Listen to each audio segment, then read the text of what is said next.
Hi, Jonas. Welcome to Hi, the Hayley. channel. So happy to have you here. You've been in VFX and animation for almost 20 years. Yes. Um, so it's fair to say you have your badge of honor for the industry. Just thinking about the state of the industry right now, starting on a positive note. How do you honestly feel about the industry right now? Are we in the worst of times? I would hope it's over the worst of times, but certainly the last year or two has have been extraordinarily terrible. Not just in VFX, but we're also seeing layoffs in gaming, our sister industry. Every month, a depressing note about some either a company closing or a large company laying off hundreds. I certainly hope we're over the worst now. When you started out thinking about these videos, what was going through your mind and what were you hoping to achieve? Because as of today, you've got over 85,000 subscribers and over 2 million views. Um, Yeah. was that what you expected? No, it's way off. I knew they were going to be somewhat popular in the visual effects business, but that's not the target audience because there's no secret in these videos to people in the visual effects business. I wanted them to reach outside of the visual effects business, but I need visual effects people to share them first. I don't know what numbers I'd hoped for, but certainly they've gone well above and beyond what I could expect. We are just getting started. You've had so many comments as well, and I was scrolling through all of them yesterday and I couldn't find a single negative comment. What for you has been the best feedback or comment from your videos so far?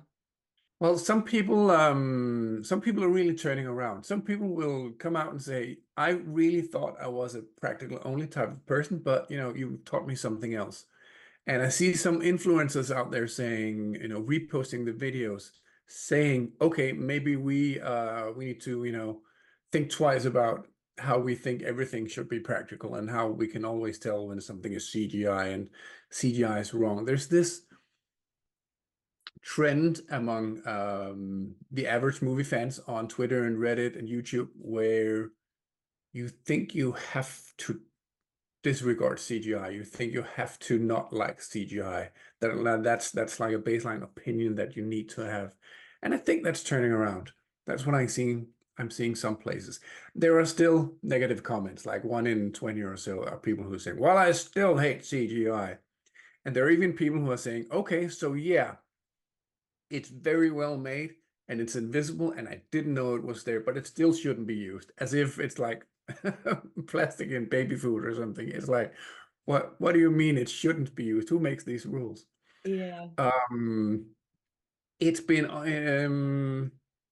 I've been thinking about it for a long while about how to transmit this message for more than a decade really. The whole no CGI thing, I can track it back to I think Indiana Jones 4 when Steven Spielberg said we're going to do it the old way with stunts and practical effects and not so much CGI. And at the time this whole practical versus CGI thing didn't even exist. So even I, a CGI person, when I heard that, I thought, oh, that sounds cool. They're going to go back to the old methods. That's nice.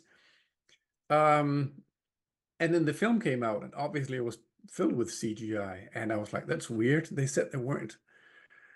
And I just figured at the time it was just the George Lucas and Steven Spielberg thing. Steven would say, we're gonna do stunts, and George was like, no, we're gonna do blue screen, Steven. And I didn't think much of it. And then it kept repeating itself. Also with The Force Awakens, the promo with Mark Hamill's voice stating that they were going to do real sets and practical effects. And even to this day, people are thinking that The Force Awakens looked better than the prequels because they used real sets and practical effects. And it's like, nope, it was just really, really good CGI. Yeah. And it's been just gotten worse over the years. And some like 8 years ago or so, Freddie Wong on YouTube made this video called Why CGI Sucks Except It Doesn't, which really has the same overall statement as my videos. We don't go into the same rabbit holes. but still, and when he made that video, I thought, finally, the discussion is over. Next time I see somebody on the internet post any nonsense about no CGI, I'll just drop them Freddie Wong's video, and that'll be the end of it. But it's just gotten much worse in recent years, possibly because people have gotten too much Marvel. I don't know. Um, and Yeah. I've been in social media debates with people. I've rage tweeted back at people like, look at Louis Leterrier saying he didn't use CGI for the Dark Crystal, and look at DNEG's breakdown for Dark Crystal and all the CGI that's there. And I've learned that you can't be aggressive with people. You can't force their hand to change their mind. You can't tell them you're wrong and I'm right. Doesn't work. They're just gonna get even angrier at CGI. Mhm. So I've been trying to find the tone that would be necessary. And in my head, I've been planning this movie YouTube channel, not only about CGI, about all sorts of other things. And I was thinking that I was gonna make like a single CGI video somewhere further down the line in a year or two. And then last year, just with Barbie, Oppenheimer, Mission Impossible, all going out there proudly claiming no CGI, while the entire visual effects industry was, you know, laid to waste because of the strikes, being unemployed, shops closing down, people getting laid off, while Hollywood was claiming we weren't even there in the first place. I just realized that that was the perfect timing. Mhm. Yeah. Yes, it's very frustrating to see that and hear it. And like you say, it does feel like a great time for this to evolve as well. And like you say, there has been other videos in the past in a similar vein, but for some reason it's really resonating with people this time around, especially. And it just seems bizarre to me because we have social media, we have that sort of free speech kind of platform where we can talk about things. Obviously, a lot of breakdowns can be sort of declined by studios because we obviously VFX vendors have to get approval from the studios because they are essentially the client, they own the content. So sometimes it is Yeah. quite hard to get the approvals to show work. Yes. Mm. Um, but it just doesn't help the cause. And we're talking about it now, so people can find it. So it seems bizarre to me to deny that it exists and it is being used. And like you say in your videos, it's fair for actors and filmmakers to say we use practical sets and Yeah. and real sets and practical elements because Yeah. that is true. But you're also using visual effects, but they kind of tend to not talk about that so much. And Yes. what do you think is the sort of biggest reason behind that? Is it a sort of purist mentality around filmmaking? Yeah. They're addressing a trend in the crowd. That the crowd are, I think they are tired of CGI, and um, there's an enormous PR value in bragging about practical effects. And you can see that in any YouTube comment track or Reddit article or on Twitter. Whenever any movie out there advertises themselves on using practical effects, even though they don't lie, because they know exactly which route, exactly what to say to not lie, right? They'll say, we filmed this with practical effects, and that's true. But as we've seen, as I show in my videos, number one, just because there's no blue screen doesn't mean they don't replace the entire background. It's just a lot more roto work. And number three, just because a vehicle or a prop like BB-8 was present on set and the actors acted with it, doesn't mean it's not completely replaced with CGI. So they love to say, we filmed this practically. And people in comment tracks will immediately make their own conclusions about that and say, thankfully, they're not using CGI for Beetlejuice 2 or whatever. And the studios don't have to correct them on that. They can just, they can claim plausible deniability. It's the audience's conclusion that no CGI was used just because somebody said they used practical effects.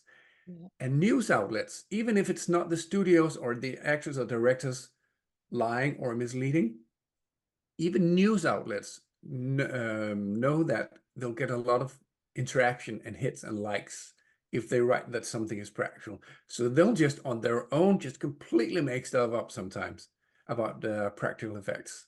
Yes, I get daily media alerts for Yeah, anything that mentions visual effects, CGI, and I must say, probably every other day there's an article about this film uses no CGI. The yeah, director prefers practical and blah blah. mm, And yeah, you just kind of, I was sharing them on the World VFX days, just saying, okay, who's working on this? And you'd have yeah. Yeah, comments. they are. They're doctoring them flat out, like we saw in Barbie, removing the blue screens and inserting backgrounds to look like practical backgrounds.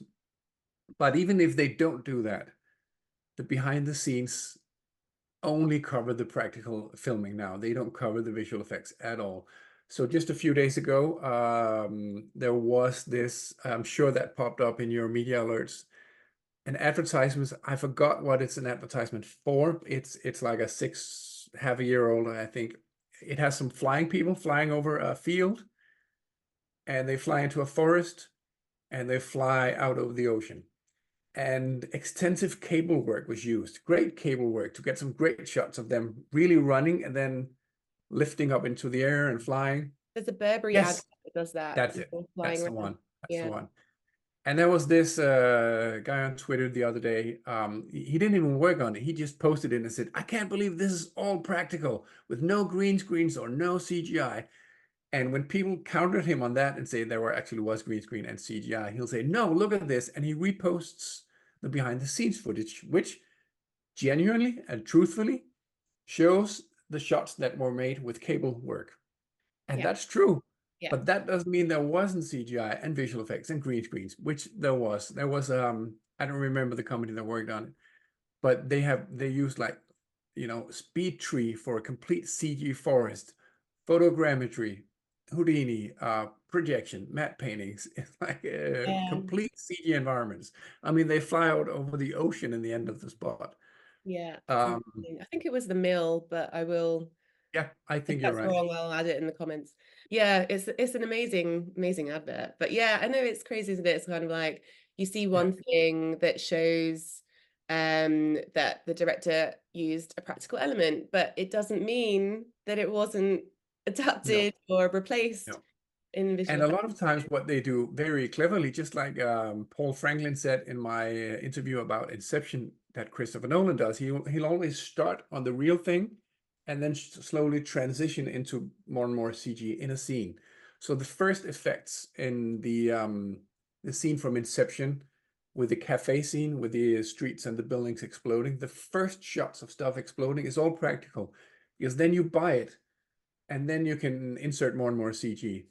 Yeah. And the same thing with the Burberry ad. The first shots when they run across the field and start flying, those are all completely real cable shots. So you buy them very easily because it's all real except for the cable removal. And then you can move into more and more CG stuff. Yeah. And it's the same thing with the T-Rex in Jurassic Park. You start on the animatronic to get up close on the photoreal texture and the water dripping off of it, and then later you show the full size CG T-Rex. Hmm. Yeah. So that's why they always have B-roll footage of the practical effects. So they can always say we filmed this practically, and people can always say I can't believe this is not CG, because there's tons of B-roll on the practical stuff and never anything anymore about the CG stuff. Yeah, that's a good point actually. When I worked for VFX studios, there was always people on set kind of interviewing some of the key players around the set, and our team would probably be in the back somewhere working on the computers, etc. And I'm like, oh, we need to get in there. We need to be part of this BTS. And Mm, yeah, it was quite difficult to kind of get the team in there because they're always thought of as a sort of afterthought in a way. But I did see a slight change in that, especially with virtual production and the teams being on set and being really closer to the filmmaking in a way, and being part of those behind the scenes for certain shows, which I was really like happy about, and was able to liaise with studios and make sure that we had the right people on set on the right day to be able to be interviewed. So do you think virtual production has been a bit of a blessing overall for our industry because of that and other elements? Yeah, that's a good point. I can't answer that yet, but yeah, definitely some extra attention, positive attention came towards visual effects because it was quite cleverly something that a new technique that combined CGI and in-camera because there are, for all intents and purposes, in-camera effects like old school rear projections. And that's really what they should be seen as, rear projections. People still love to see that Stanley Kubrick and James Cameron used rear projections. They'll repost stuff from Terminator 2 and Aliens and Eyes Wide Shut and say, "Oh my God, I can't believe how good James Cameron and Stanley Kubrick is. They just used rear projection to fake this. It's so brilliant." But people are already now getting tired of the volume, and volume is getting the same reputation as CGI, as being a cheap and lazy way of filming scenes, even though just like CGI, they really don't know how much they're exposed to it. I'm sure a lot of pretty much everything that you put in your videos really was quite annoying to research and and include. But what was what one of the things that stood out to you where even you were just like, this is insane. I can't believe that I have to talk about this. That would be the Barbie thing, and I didn't realize that most of the examples here, I had them lined up before I started making the videos. Some stories popped up while I was making it, like Napoleon in the interview with Ridley Scott when he says it's all real. But as I was working on the Barbie video and I was almost done editing it, I just needed some more examples from the behind the scenes footage to show how small the real set was, and then intercut it with the very, very large views of a huge Barbie land in the movie, just to tell people this scene does not fit into that set. And as I was reviewing all the bonus material, I came across this shot of Ryan Gosling in the car and his edge looked weird, and I was like, no, they didn't. And then I was like 25 minutes into the bonus material at that point. I had to rewind it and watch it from the beginning, now knowing what I had to look for. And then I just saw all these examples of the backgrounds being replaced. And I was like, this is serious. Like that blew me away. I had no idea I was going to find that. I lie about it now. It's not like you're boosting ticket sales. Yes, I I can't believe that either. It's just blatant lying. I Yeah, don't, yeah, honestly don't understand it. Did they not think there wasn't going to be a backlash? Now more than ever, especially with your videos being out there, we're beginning to have more of a voice out yeah. there and standing up for ourselves. And everything with the strikes has been absolutely devastating for our industry, but perhaps it's going to, well, it already is, has been a catalyst for conversations on how we want the industry to be. So that is all still quite new, I guess, for our industry. But what do you have any thoughts on that? I know it's still quite all up in the air in terms of like how we can do better, and create a better industry for ourselves.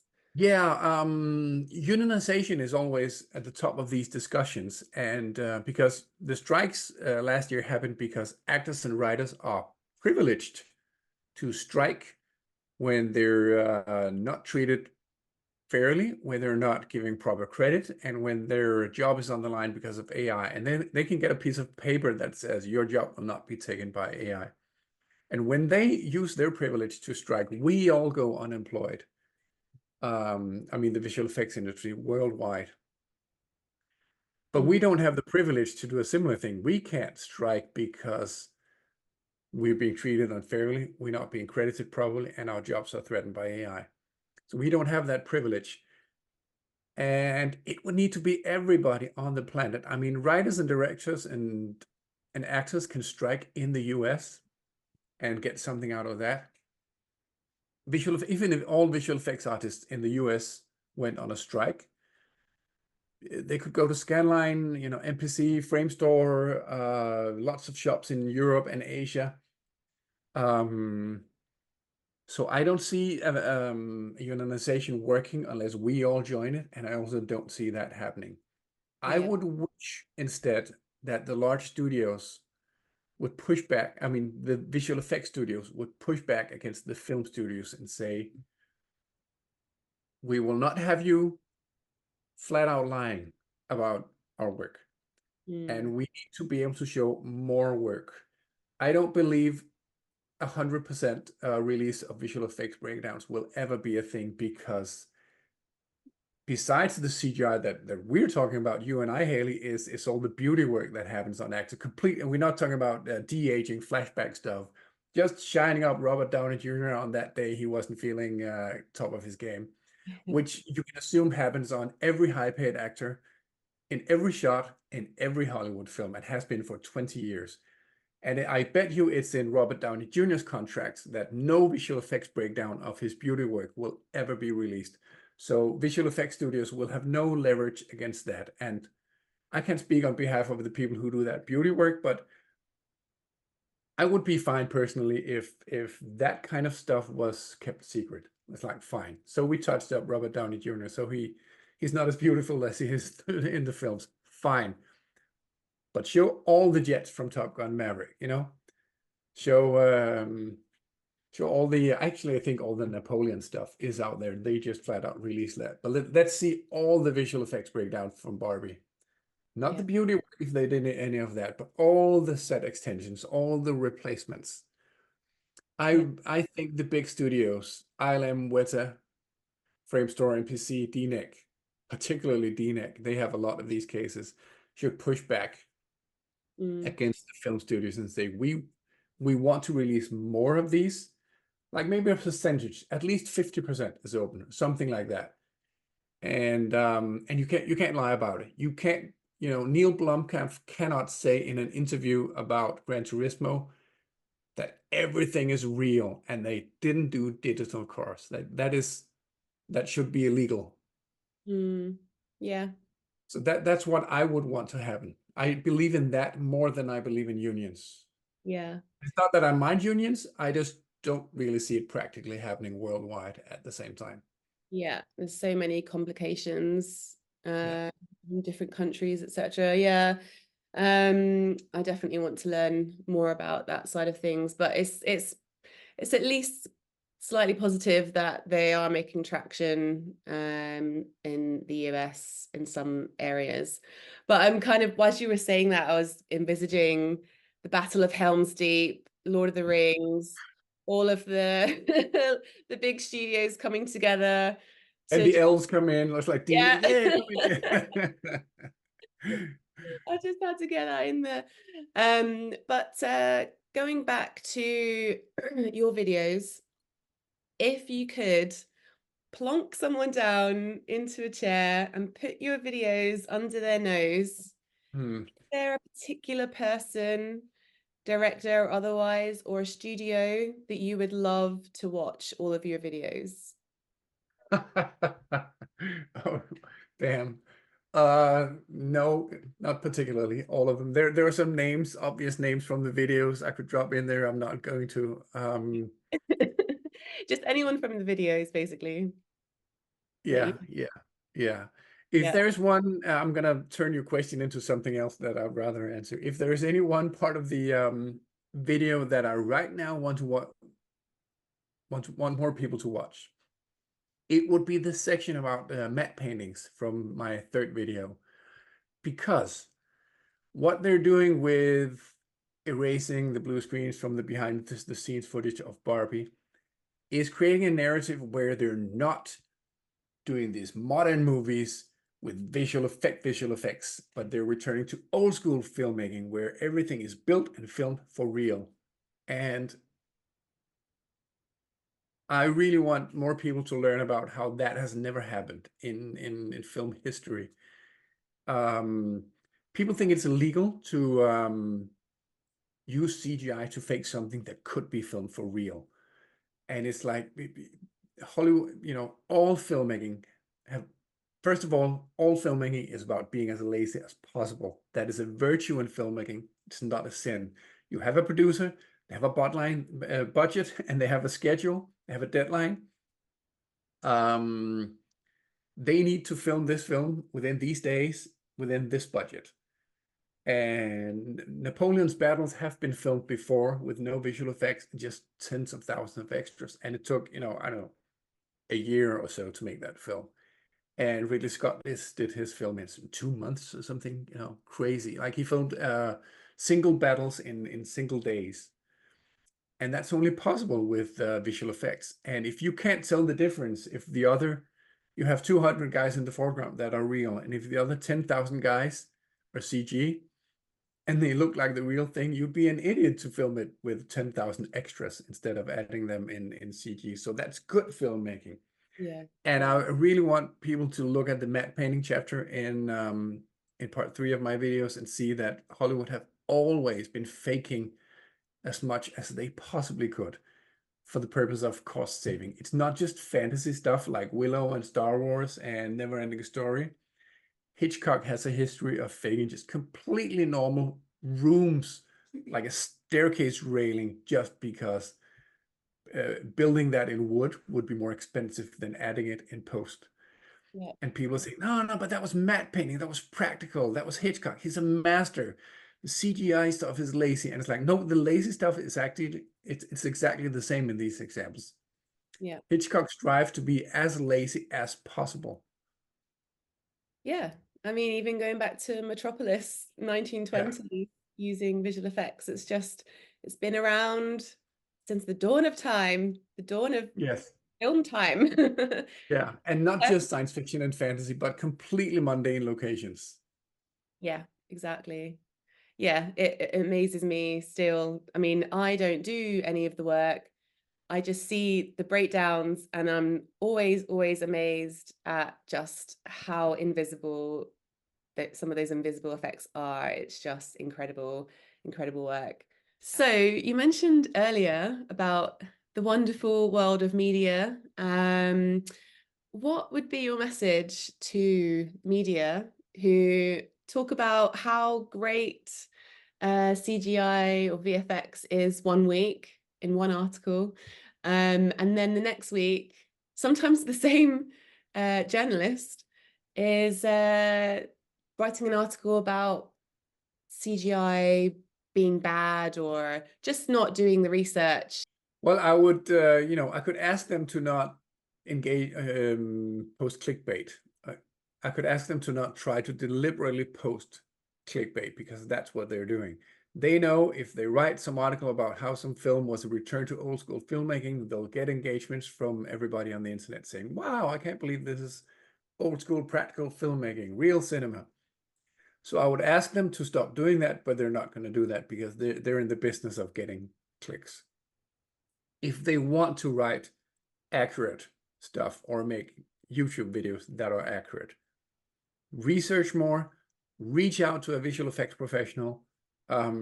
It's not that difficult. You can get, I'm sure a lot of visual effects people would love to, for free, answer a few questions for an article about what's true and what's not. For instance, if a writer see some kind of press release about something that was filmed practically for a film, and they want to write that article about how this is a return to practical filmmaking, just stop and say, okay, let me run this through a visual effects person. Get somebody on the internet, go to LinkedIn, find someone with visual effects experience. Maybe Google to see who has been interviewed for visual effects articles. I will happily help any reporter that comes to me to say, hey, Jonas, I really want to get this article accurate. I will happily, answer questions for free. And there are other people who will too. Yeah. Studio Binder is a YouTube channel that I watch a lot of videos, whose videos I watch a lot. And they have a lot of educational videos about how to, cinematography, editing, etc. The videos are mostly indirect advertisements for their own products. But their videos are very well researched, usually. But even they fell into the trap of saying Barbie didn't have a lot of visual effects in it because they couldn't know any better, because that's the only narrative the studio had out there. And when they finally made a video recently about what is visual effects and what is CGI. They reached out to Ian Fales from Befores and Afters and have him come in and answer some questions and get some things straight. So that's my advice for anybody who really genuinely wants to write accurate articles about visual effects. Just ask one of us. We'll happily help you. And don't believe the studio's press releases. They will either be carefully, white lies, not directly saying false sentences, but emphasizing only practical filmmaking, making it sound like it was all practical in such a way that when the media reports that, the users will absolutely certainly take it for granted that there was no CGI, no visual effects at all. So be better than that. Double check studios' production notes. Sometimes the production notes will be flat out lying, like Gran Turismo, literally saying you could do CG cars and background plates, but in this case, literally everything is real, which is just flat out, straight up in your face lie. Yes. So, message to media. We appreciate what you do, but please get in touch with Yeah. Jonas or me or Ian Fales or anyone else in the industry. Yes, We're all pretty much connected to each other. It's a big industry, but it's also a small industry. it So if you is. are unsure, just drop us an email. We'll be able to tell you super quick Yeah. on all the facts. This next question kind of aligns to what we were talking about earlier about everyone coming together to make solutions for our industry. So I'm imagining the same answer for this, but credits is also a big thing for our industry. There's so many times when I've been to a screening and we all stay till the end to watch the credits, and there's minimal credits on the TV show or the movie. I Mm. think movies are a bit Yeah. more Yeah. inclusive typically, but how is there an ideal solution here? How can we make sure that everyone is credited? I don't know. First of all, when you watch a Marvel film, there's already the normal credits will be in like nice columns, like a focus puller, and there'll be a name, and there'll be a gaffer, and there'll be a name, and the lighting assistants, and there'll be a name. When they get to the CG credits, they skip that system and they just fill the screen with names, and the whole screen just goes white with names that scroll up, and they do that for 10 minutes. That's a lot of names, and I don't know. I don't have a number for how many are omitted. Um, it is my understanding that the most people who are omitted from the visual effects credits are sub vendors, where they will have at the very beginning of the project in the contract, they'll be guaranteed, I don't know, let's say 10 names in the credits. If they have 50 people working on it, that will be 40 people that are not in the credits. But even the main vendors, like ILM or DNEG, will omit some of their people in the credits. How many? I don't know. There was the whole Oppenheimer hullabaloo where they have, I don't know, 20, 25 people in the credits, and 12 of them only are actual artists. The rest are administration of some sorts, supervision. And some number of people were not in the credits. Nobody really knows what happens. I present in one of my videos a theory that it's the Indian CG dress team that did a CG dress to cover up nudity for censorship for Asian countries. I don't know if this is true. It's just a theory, but it has a very small amount of visual effects that have been talked about. The Andrew Jackson stuff. They did 100 practical shots that are visual effects shots but had no post-production on it, and then they did 100 shots that did have post-production, which were nuke shots. And there are 12 artists in the credits, so those numbers work out. There's like 7 shots per artist, which is more than an artist usually has. But it's compositing only. They would get all sorts of practical elements from Andrew Jackson and the Scott Fisher, the effects guy. So they would get these lovely practical elements and they would manipulate them in Nuke. And those numbers make sense, that there would be 12 artists for 100 shots, 7 shots per artist roughly. So it wouldn't make sense for those shots if there were like 80 more people uncredited. So but they could have been working on the CG dress. I don't know. Mm. Yeah, another big topic. And I've seen VFX studios actually making their own credits and posting them on social media, which is a great Yeah, way to recognize all the artists. But yeah, I'm sure they'd rather have actual credits in the real end of credits on TV shows and films, yeah, etc. So yeah, again, I think it will be a fact of coming together and having that as a yeah. part of the contract, really, which is easier said than done. Yeah, I'm gonna shove in another topic right there, since we are on artists' rights, and that is I want to bring back that artists get visual effects breakdowns on their show reels, because apart from visual effects companies themselves not being allowed to show all the work they did on the film, the visual effects artists also don't get credits. What visual effects artists do is they will rip the Blu-ray for the film and they'll put a password protected show reel on Vimeo. They can't even publicly say, here are the shots from the film and I worked on it. They have to do password protected Vimeo reels. And I mean, we are all hired based on our latest show reel. So the entire industry is held together by people sharing their show reels. And the fact that we can't get show reel material, not companies or artists, I think that's a discourse that Mm, needs to be rectified. yeah. In your first video, you're one of four.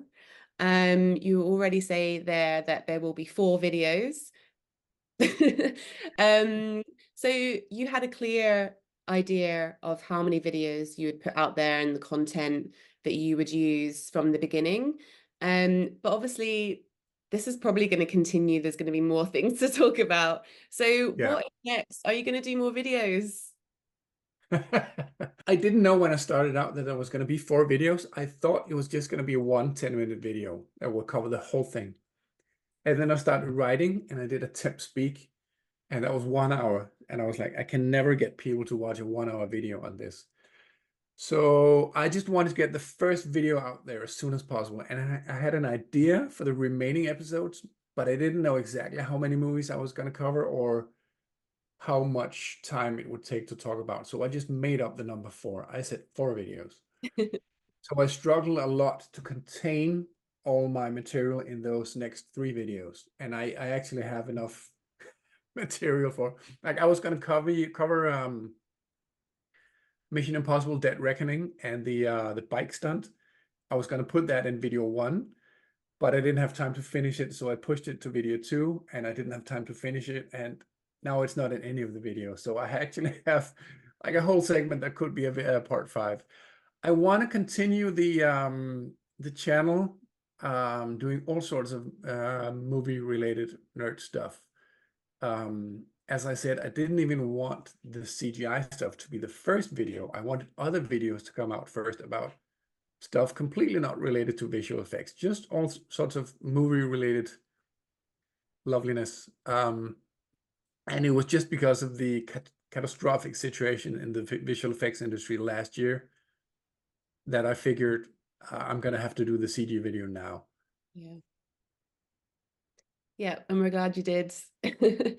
So are you feeling pressure now to keep the videos up now that you've got so Yes. many subscribers? Yes, I do. One advice I got after I released the first video, somebody said, that was a great video, but you're going to regret promising 4 videos. And that was so true. I felt the pressure of having to deliver episode 2 and episode 3 and episode 4. And now at the end of episode 4, I unfortunately also promised that this channel will continue, which I can regret because it involves a certain pressure to come up with new stuff. And I Oh, also have work. yeah, that's true. But there's so much content. I'm sure it'll be very easy for you to find things to talk about. Yeah. So we patiently await more videos from you. So coming to the end of my general questions, but moving into getting to know the man behind the rabbit hole. I just have a few questions to finish up, just to learn a bit more about you. So, why, very simple question, but why did you get into this industry? Where did it all start for you? Is it Star Wars? It is Star Wars. When I was 8 years old or so, I saw this TV episode about how they did the visual effects, and I saw it was seen from Empire Strikes Back with a blue screen and a miniature snow speeder on a wire and a cable and a small charge, and I just saw them setting up this shot, how much work went into it, how much preparation, how long it took. And when they showed the scene with the final clip, it was just like a split second of a small charge going off, and that was it. All that work for like half a second. And I thought to myself, that was the most ridiculous thing I've ever seen. Who in their right minds would spend so much time on something that is so short in the film? That's absolutely stupid. But at the same time, I thought, now I know. Now I know how to make Star Wars. I can do this now. As one does with an 8-year-old's naivety. So that's what I wanted to make for a long time. And then, life happens, high school happens, you think about getting a proper education. And I tried computer science for a few years. And I just spent all day long thinking about Jurassic Park and Toy Story and how much greater it would be to do computer animation. And eventually I took a year out of my calendar to do my first show reel. That was in 2004. And I got my first job at Ghost Visual Effects in 2005, making a Chrome logo for a CD commercial. Nice. Well, I mean, you do have quite varied CV as well. What kind of really excites you, or what has excited you, and what continues to excite you about this industry? Storytelling. I want to be the kind of visual effects supervisor that works with a director who teamworks in coming up with great creative solutions to how we can get this shot or this scene. It's not so much fun when you're working with a director who thinks that visual effects people are just in the way. That happens. You can have a pre-production meeting where a visual effects supervisor will suggest, we can do this, we can do this, we can do this, we can use the budget to expand on this and get production value here. But that would require you to shoot this way for the rest of the dialogue scene. You'll have a wide shot, we'll make a CG set extension and a 3D matte painting. But for the rest of the scene, you'll need to cut or shoot outside of that. Some directors don't like that restriction, so they'll want to just handheld improv the whole scene. And we can do that too, but that's a different budget. It's much more expensive, and you don't get as much on-screen production value for your money. And budgets in Denmark are really, really low. So I always try to, make the most of it. And my approach to making visual effects in Denmark on Danish budgets is to look back at things like matte paintings, because that's how they did matte paintings in the old days. They couldn't do a set extension in the background of a blurry handheld dialogue scene. They'd do the matte painting in the master shot, and then the DOP and the director would know to shoot away from that visual effects element for the rest of the dialogue scene. So I try to apply these things, and they require a certain understanding or willingness to teamwork from the director. I didn't go to film school, so I didn't learn to make movies the Danish way. I learned to make movies from watching behind the scenes footage. I learned to make movies from what James Cameron and Steven Spielberg and George Lucas say in the bonus features. Back in the day when bonus features actually showed how they made movies, And James Cameron is always the kind of person who, even before the effects people are involved in his film, he'll know in his head, okay, I want to visualize this big scene, and we can't build that for real. But if we do this, and then I do a shot in that direction, we can do it. Because he also comes from a visual effects background himself. He's been doing matte paintings, etc. So that's really the coolest part. Mm.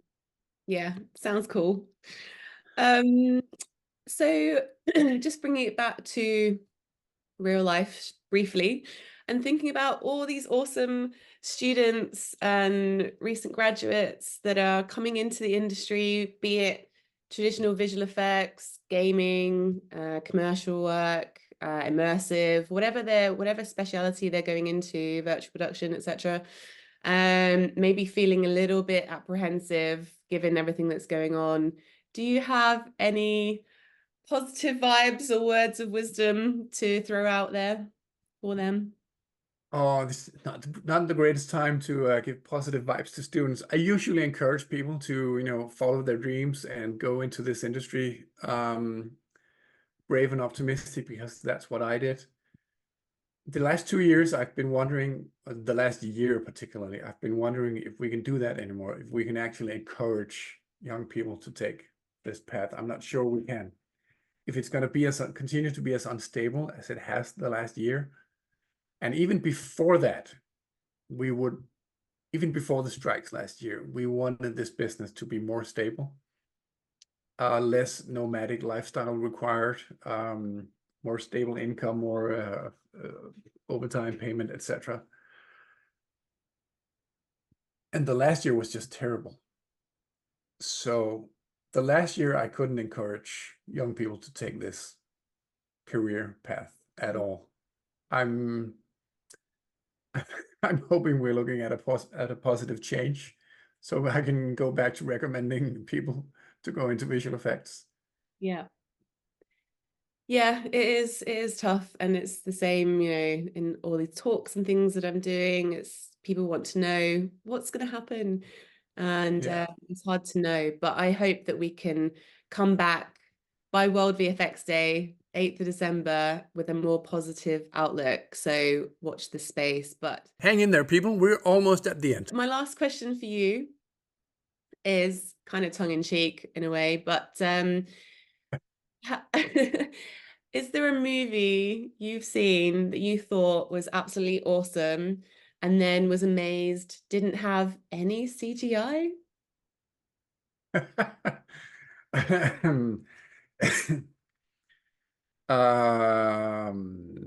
a tough question. I have seen awesome movies that didn't have any CGI, but that's a while ago because all movies have some amount.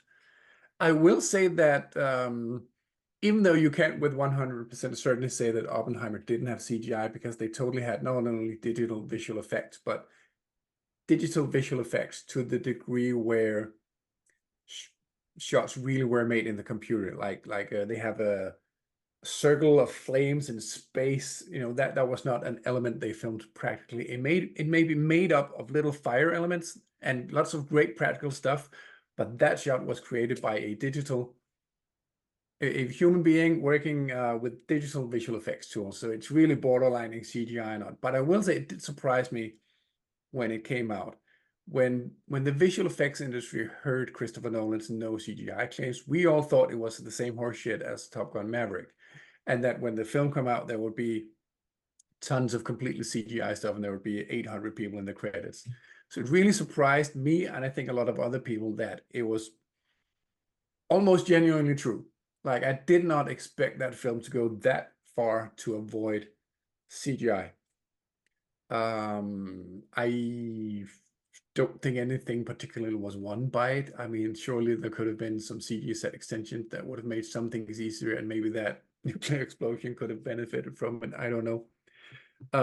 But that actually did surprise me that it was fairly genuine. Yeah, nice. But I came into this industry being inspired by practical effects of the 80s, blue screens, miniatures, Star Wars, Indiana Jones, James Bond. So, I have an enormous love of these practical effects. It's not like visual effects people nowadays only appreciate digital visual effects. We have a lot of the whole scope of filmmaking techniques. Yeah. Yeah, there's no them and us kind of like No, has no, been touted in the no. media, There's And so you many. can see a film like Parasite, which completely feels like a no CGI film, and it isn't. There's tons of digital set extensions there. Yeah, exactly. Well, we're out of time, but I really love that conversation. I have so many more questions I want to ask you, so maybe we'll do a part two.